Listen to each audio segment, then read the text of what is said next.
Chosen one. That community that would not stop attacking you is now being forced to face a truth they tried to bury. You are anointed by the Most High, and it shows. The same circle that plotted your downfall is watching its predictions collapse in real time. They already know why you unsettle them. The question is whether you recognize it yet, because once you do, their leverage evaporates. Their obsession with you is not about hatred. This is about panic, watching its own narrative collapse in slow motion. In the beginning, they had everything controlled. They controlled the story. They established the tone. They attached the labels to your name, and as long as people accepted the version they presented, everything flowed smoothly.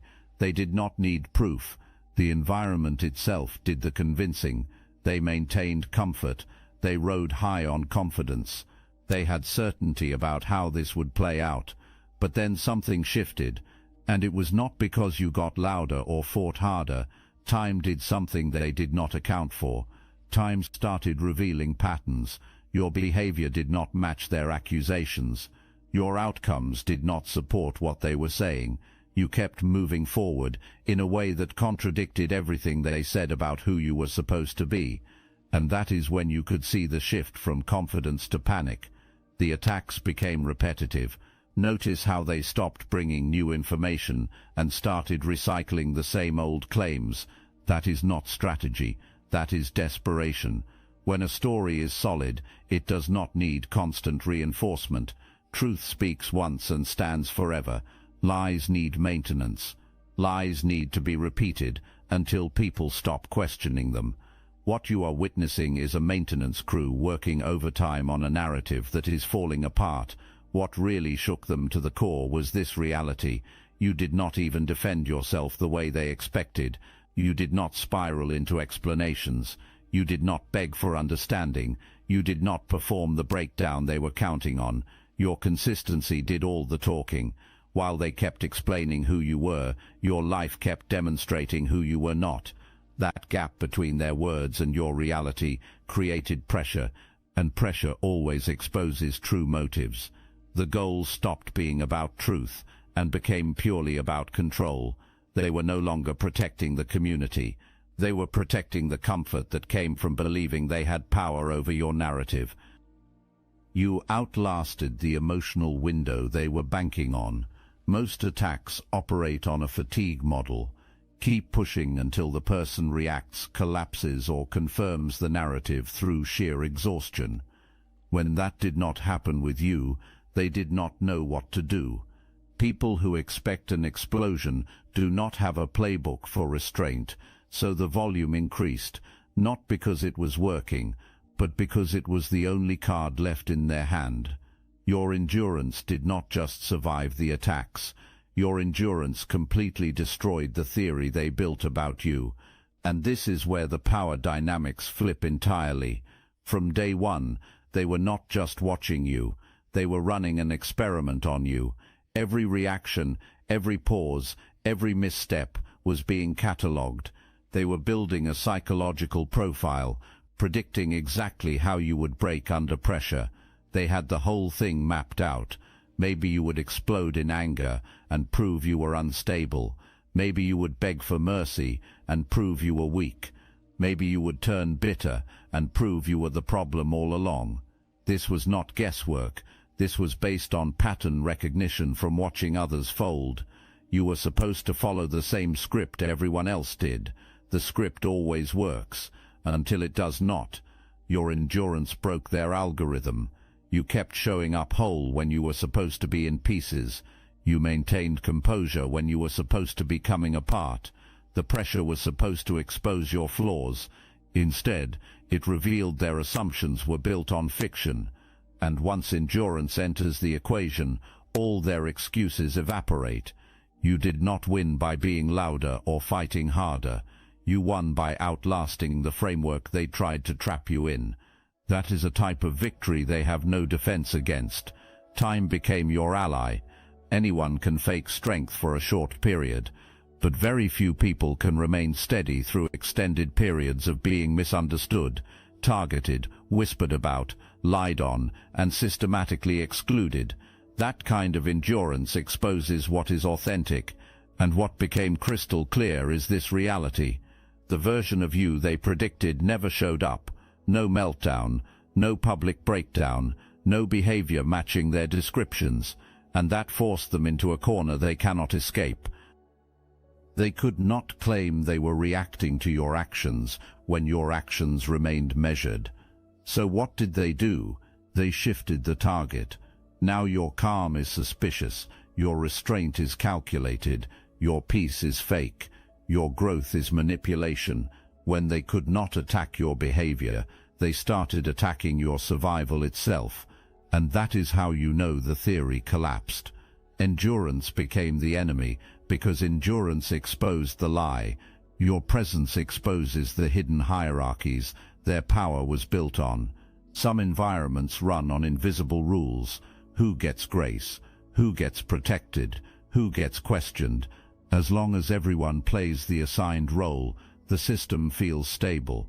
The moment you showed up fully yourself, without bending or performing, those quiet rankings started to wobble. Not because you challenged anything directly, but because your presence made certain advantages visible. You did not have to call anyone out. The imbalance showed itself naturally. People noticed who was allowed to make mistakes and still be defended. People noticed who could speak recklessly without consequences and who had every word examined. Once those patterns become obvious, authority starts to feel fragile. That is when they apply pressure, not to restore fairness, but to restore order. The attacks were not personal at first. They were corrective. They were pushing you back into a lower position without anyone having to admit a hierarchy even existed. When that did not work, frustration set in. You kept existing outside the lane they quietly assigned to you. You were not playing the part of the grateful outsider or the manageable voice. That refusal alone exposed how much control mattered to them. If this resonates with your inner knowing, hype this video to help fellow chosen ones find their way here. What made everything worse was how others responded to you without meaning to. People listened. People paid attention, not because you demanded it, but because something about your steadiness disrupted the flow of automatic loyalty. When influence forms without permission, it makes unspoken power structures nervous, so the attacks escalated, not to silence you, but to warn everyone else. This is what happens when someone does not stay in their place. The irony is brutal. The more they attacked you, the clearer the hierarchy became. People could see who was being defended without evidence, and who was being challenged without cause. The system told on itself. You did not dismantle anything, you revealed everything, and when power is revealed instead of assumed, it loses its grip. Your presence could not be tolerated quietly, because you brought clarity into a space that depended on invisibility to survive. They are being cornered by their own receipts. At first, everything they said about you lived in the moment. Loose statements, confident opinions, strong claims with no need for backup, because nobody expected challenges later. It was all spoken as if time would not matter. But time always matters. Messages get saved, reactions get remembered, patterns start forming. What is cornering them now is not your response. It is consistency. Their words from the past do not line up with their behavior in the present. What they once claimed with certainty now sounds exaggerated or outright false when placed next to actual outcomes. The story they told about you required you to fail, spiral, or be exposed. None of that happened. Instead, the receipts started pointing back at them. You will notice sudden rewrites of history. That is not what I meant. You are taking it out of context. Things were different back then. Those are not explanations. Those are escape routes. When people feel cornered by their own words, they do not correct themselves. They blur the record. But the clearer the trail, the harder that becomes. Screenshots do not argue. Timelines do not get emotional. Patterns do not take sides. They just sit there quietly contradicting the version of events being pushed now. Here is the part they did not plan for. You did not have to collect evidence aggressively. Life did it for you. When someone keeps attacking a person over extended time, they create documentation by default. Each repeat accusation adds another layer to the record. Each overreaction strengthens the contrast between their words and reality. The past will not stay buried. The receipts exist, and they do not need interpretation. Their unity is artificial, sustained only by having a shared enemy. At first glance, the group looks organized, loyal, coordinated. But look closer. The glue keeping them aligned is not respect or shared vision. The glue is fear of losing the story they built around you. Their cohesion depends entirely on one factor: someone to attack, someone to blame, someone to keep them aligned without having to confront their own flaws. You became that factor. Once you existed outside their control, everything about the group started to wobble. Conversations that once felt unified now contain cracks. People argue quietly. Alliances shift. Loyalties become transactional, and their confidence in themselves begins to crumble. Without the attacks, without the shared target, they have nothing holding them together. That is why the attacks keep coming. This is not about you anymore. This is about preserving their fragile structure. The irony is brutal. While they thought the attacks would diminish your presence, the opposite happened. Each effort to control or discredit you exposed the hollow nature of their cohesion. Their supposed strength depended on your perceived weakness, and as your presence continues to defy the narrative, they are forced to confront a reality they cannot fix. They are only unified because of you, not in spite of themselves. You did not create this tension, you just existed. By remaining steady and unshakable, you revealed the invisible fault lines, their friendships, their hierarchies, their supposed loyalty. All of it depends on a villain to maintain. Remove that villain, and they have to face themselves. The louder they attack, the more obvious it becomes that their solidarity is performative. Every overreaction highlights the truth. This is a group held together by opposition, not authenticity. Look, you already know the attacks weren't random, and if you're paying attention, you can feel it. Their walls are closing in. So let's talk about what we're doing about it. That's why I built Destiny Engine.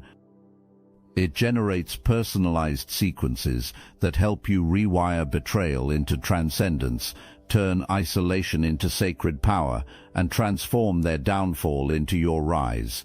We are using the Dark Elite's own weapons against them, taking their declassified consciousness technology that programmed competition and scarcity and repurposing it to serve cooperative intelligence. The beauty is, you don't even have to lift a finger. You put on the headphones, press play, and your subconscious is rewired while your enemies collapse under the weight of their own lies. This is why I created it in the beginning, so everything they did to break you becomes fuel for your purpose. The collective upgrade is underway. Start your Destiny Engine for $1 today and watch divine justice accelerate in your life. Link in the description. You did not recruit followers. Witnesses formed naturally. Your influence was not loud. It did not need a campaign or an explanation. People started noticing, not because you told them to, but because they could not help but observe the way you moved through life, the choices you made, the calm consistency you carried. That alone terrifies groups that thrive on control. They expect influence to be manufactured, attention to be bought, loyalty to be earned on someone else's terms. You broke all of that without trying. The witnesses around you did not join to prove a point. They simply observed and understood something the attackers refused to see. That quiet recognition is the most inconvenient kind, because it cannot be discredited easily. Verbal attacks can happen, actions can be distorted, lies can be repeated, but people cannot unsee what they have already witnessed. Real recognition grows organically. Manufactured loyalty collapses under pressure. This is why the attacks escalate. It is not just that you exist. It is that people are noticing and validating your integrity on their own. Your presence becomes a benchmark, a silent standard that exposes who acts with authenticity and who does not. Every attempt to manipulate perception backfires because the truth of your character is already visible to those paying attention. It cannot be faked or erased. They struggle with this because they believed they controlled influence. That recognition only happens if they allow it. But when it forms naturally, it flips the entire power dynamic. The more people quietly acknowledge what they see, the more frustrated they become. And the most humiliating part for them is this: you did not need to guide or persuade anyone. You did not orchestrate admiration or force understanding. It formed because of who you are, not who they hoped you would be. That realization forces them to confront the one truth they cannot argue. You are recognized because you earned it effortlessly, and nothing they do can change that. The attacks reveal that they studied you more than they ever studied themselves. When a community obsesses over someone, it is rarely about curiosity, it is about control. They catalog your habits, they analyze your words, they scrutinize your decisions, they memorize your patterns. They think that if they know you completely, they can predict and manipulate you. They dedicate time, energy, mental bandwidth to dissecting every move you make, all while they conveniently ignore the glaring contradictions in their own behavior. The irony is brutal. They understand you better than they understand themselves, and that imbalance fuels their frustration. Their attacks become frantic, because deep down they know you are untouchable in the ways that matter. They have studied you enough to realize that evidence, truth, and consistency are on your side, but they have not studied themselves enough to adjust. Every accusation they throw is a reflection of their assumptions, not reality. By focusing so much on you, they have trapped themselves in a loop of comparison. They constantly measure their perception against your actual presence and constantly fail to reconcile the two. This overanalysis exposes their weakness.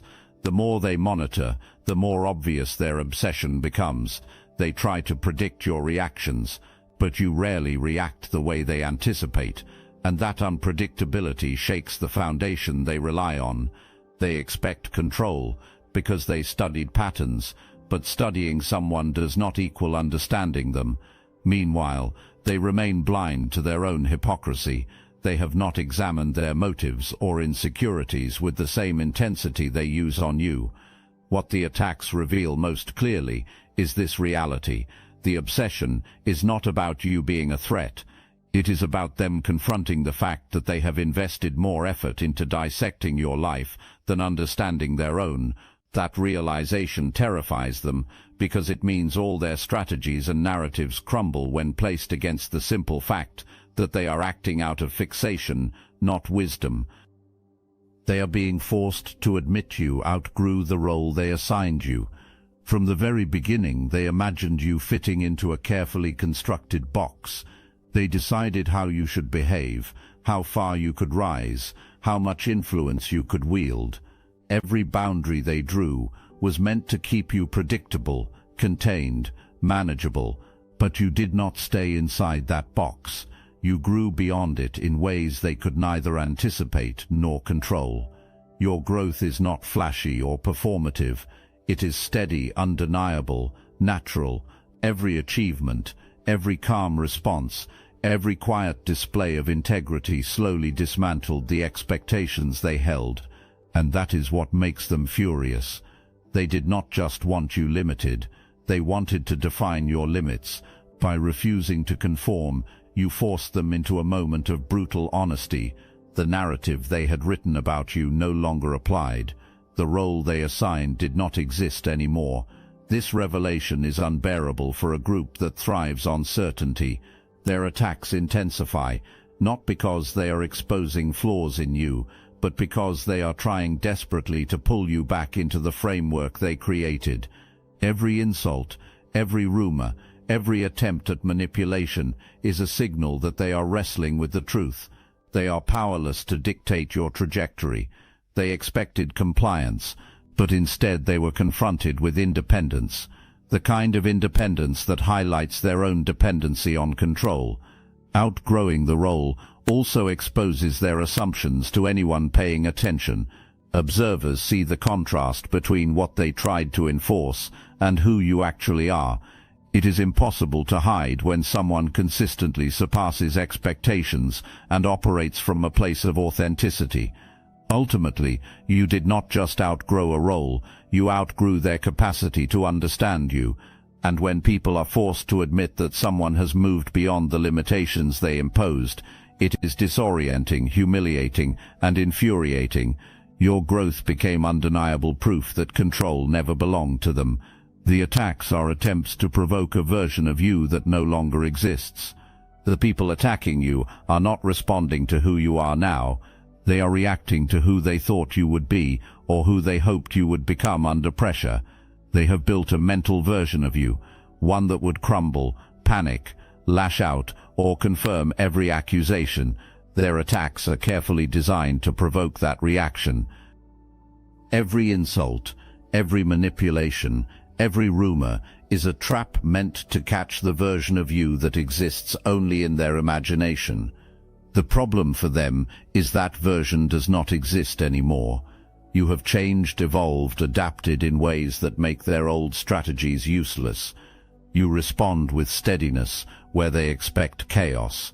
You remain calm where they hope for breakdown. You stay measured where they anticipate erratic reactions.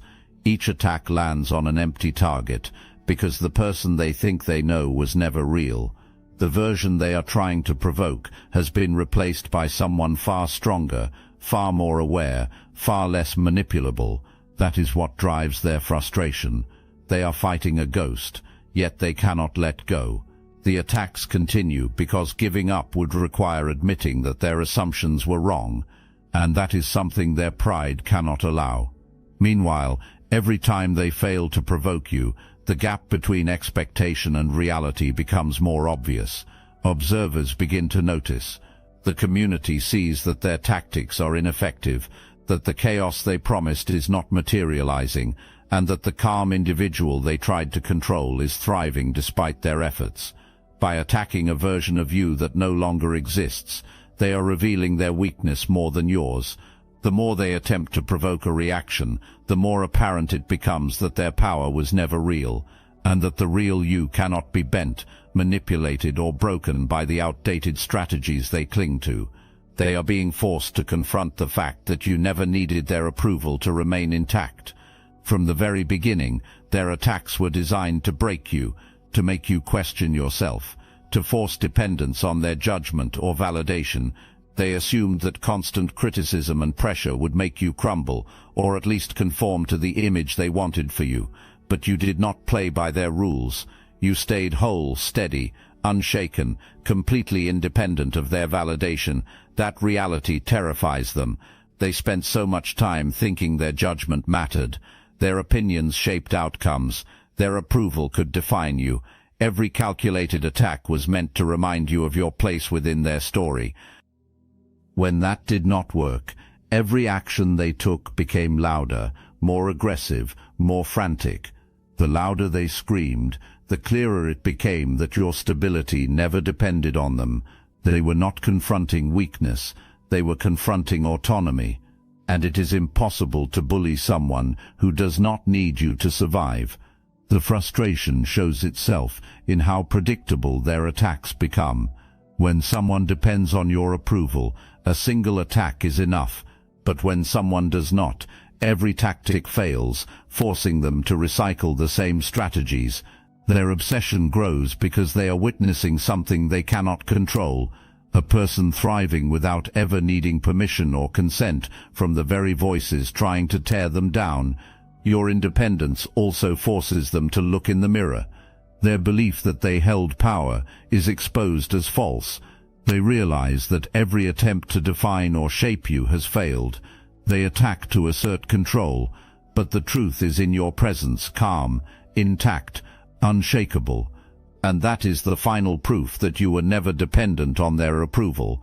When a community is being forced to see your anointing, it does not happen all at once. It happens in stages.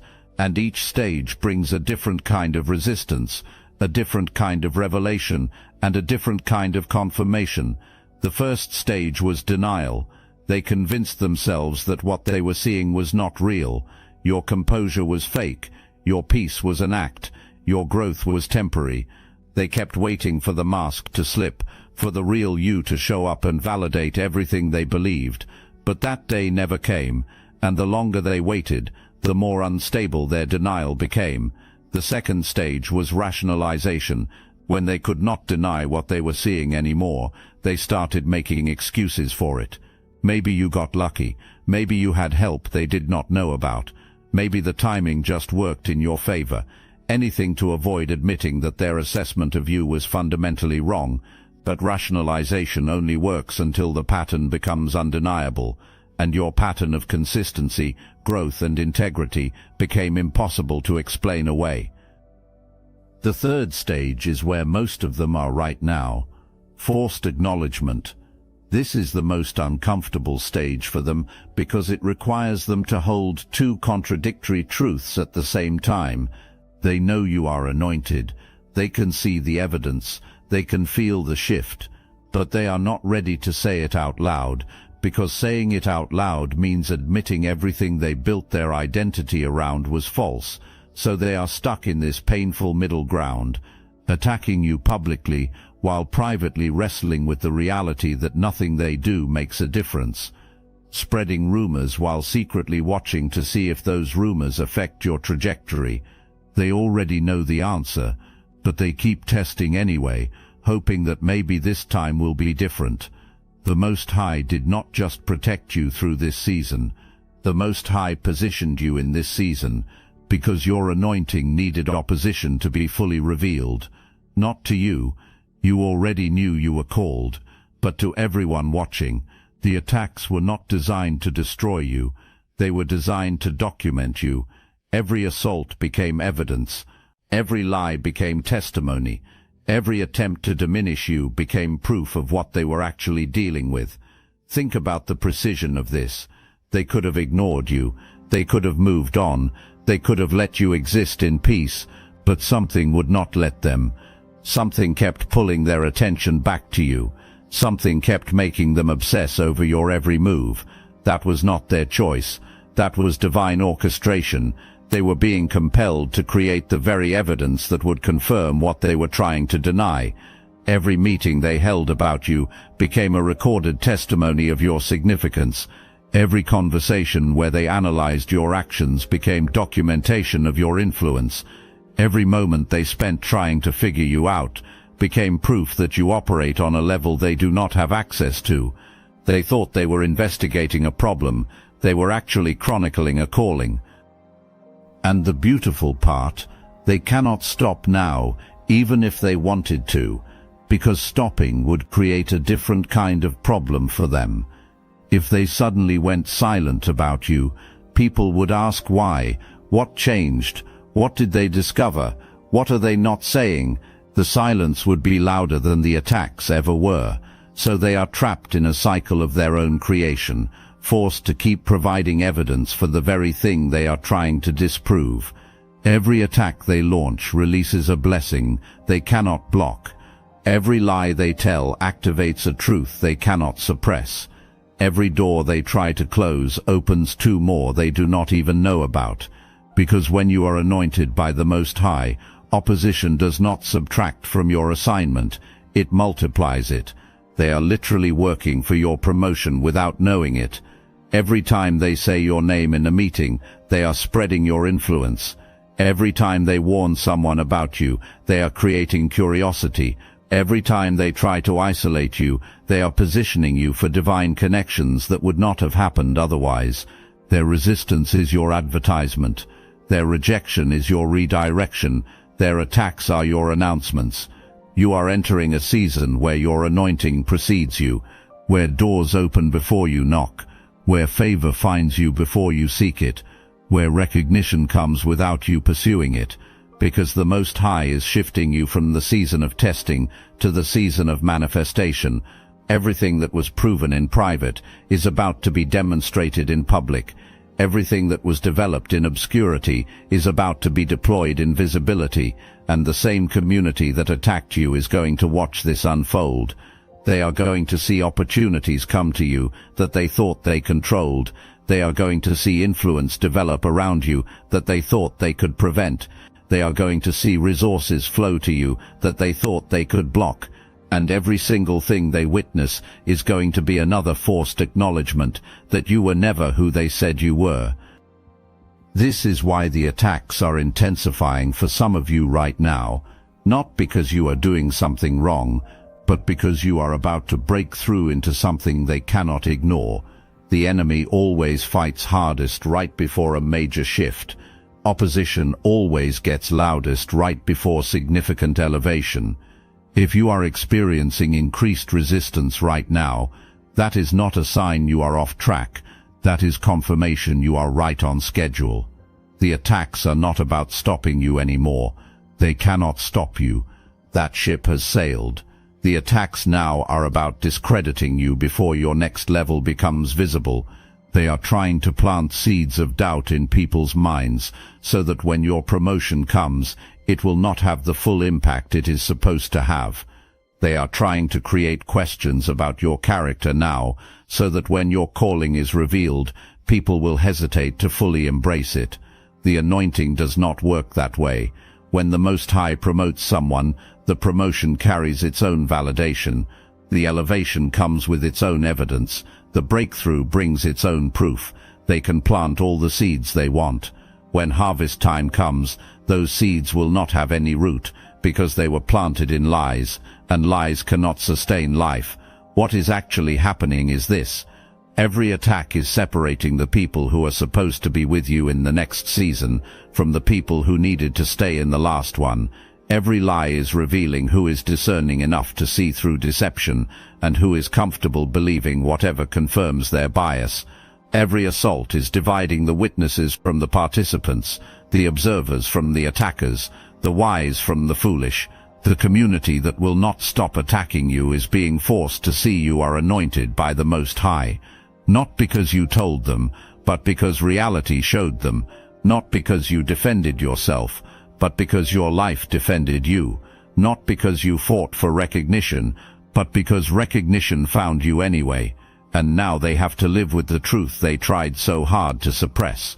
You were never the problem, you were the mirror. You were never the villain, you were the disruptor. You were never the threat, you were the standard. And every attack they launched was just another confirmation that you carry something they do not have, cannot get, and will never understand until they stop trying to control what they should be learning from. This is your moment, chosen one. Not to gloat, not to get revenge, not to prove them wrong. This is your moment to step fully into the authority you were always meant to walk in. Because the season of attacks was not about destroying you, it was about documenting your strength. It was about verifying your calling. It was about confirming your anointing in a way that cannot be denied. They thought they were writing your obituary. They were actually writing your introduction. Every attempt to stop your story just added another chapter. Every effort to silence your voice just amplified the message you carry. Every strategy to block your path just redirected you towards something better than where you were heading anyway. And now, as the truth becomes undeniable, as the evidence speaks for itself, as reality refuses to bend to their narratives, they are being forced to see what was always true. You are anointed, you are chosen, you are called, and nothing they did, nothing they said, nothing they tried could ever change that. Because the anointing does not come from people, it comes from the Most High, and what comes from above cannot be removed from below. The attacks documented your strength, the opposition verified your calling, the resistance confirmed your direction, and the community that would not stop talking about you just spent all this time building your testimony for you. You are anointed. The whole community is being forced to see it, and there is nothing they can do to change that reality. Welcome to your confirmation season. This is where the attacks that were meant to break you become the platform that elevates you. This is where the lies that were supposed to bury you become the soil that grows your next harvest. This is where the community that tried to write you off becomes the audience that watches you walk into everything they said you would never have. The game is over, not for you, for them, because you already figured it out. And once the anointed know who they are, there is no attack strong enough, no lie convincing enough, no opposition powerful enough to change that truth. You are anointed by the Most High, and they are being forced to see it whether they want to or not.